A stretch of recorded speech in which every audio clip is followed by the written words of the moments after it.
অবশেষে শেষ হতে চলেছে ২০২৪ সাল। অনেক নাটকীয় ও ঘটনাবহুল ছিল বছরটা। বিগত দিনের মতো এবছরও সোশ্যাল মিডিয়া ছিল অসংখ্য ঘটনার সাক্ষী।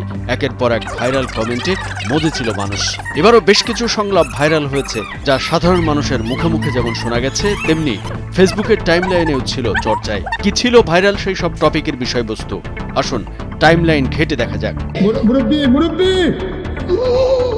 সোশ্যাল মিডিয়ায় ব্যাপক আলোড়ন তোলে মাওলানা মোস্তাক ফয়েজীর মুরব্বি উহু হু এই ডায়লগটি।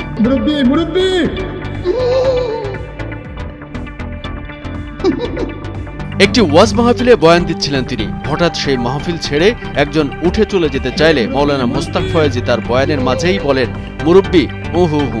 মুহূর্তেই তার এই ডায়লগ দেশে বিদেশে ভাইরাল হয়ে পড়ে। তার এই সোনামণি বসো উহু হু ডায়লগটিও ব্যাপক ভাইরাল হয়েছিল।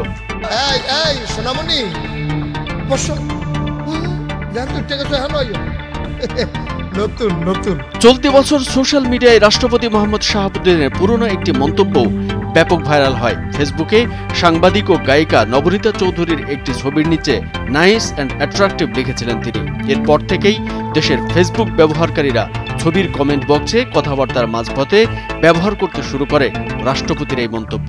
শেখ হাসিনা পালিয়ে গেছে, শেখ হাসিনা নাই, শেখ হাসিনা চলে গেছে, শেখ হাসিনা পালায় না, শেখ হাসিনা পালায় না, শেখ হাসিনা পালায় না। ছাত্র জনতার আন্দোলনে পলাতক শেখ হাসিনারও বেশ কয়েকটি বক্তব্য ভাইরাল হয়ে যায়। শেখ হাসিনা পালায় না বক্তব্য দিয়ে পালিয়ে যাওয়ার পর কথাটা ব্যাপক ভাইরাল হয়ে পড়ে। শেখ হাসিনা পালায় না।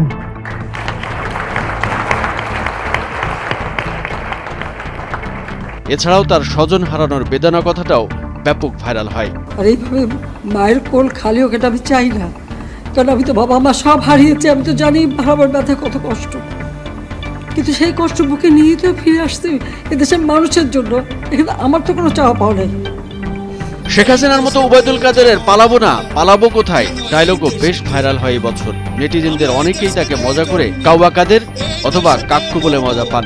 পালাবো না, কোথায় পালাবো? পালাবো না, প্রয়োজনে ফখরুল সাহেবের বাসায় গিয়ে উঠবো। তার আরো কিছু ভাইরাল ডায়লগ হলো শি হ্যাজ মেড আস, একটু অপেক্ষা করা যায় না, একটুও বলবো না, একটা শব্দও বলবো না, মাসুদ তুমি কি কোনোদিন ভালো হবে না, ইত্যাদি ডায়লগগুলো। একটা শব্দও বলবো না।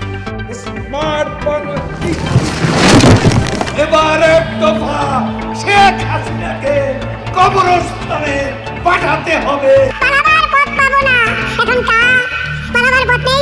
এবছর নেট দুনিয়ায় ভাইরাল হয় মেট্রো টু দ্য পয়েন্ট নামের একটি অনুষ্ঠানের ভিডিও ক্লিপ, যেখানে উপস্থাপিকা দীপ্তি চৌধুরী ও বিচারপতি শামসুদ্দিন চৌধুরী মানিক বাগবিতণ্ডায় জড়িয়ে পড়েন।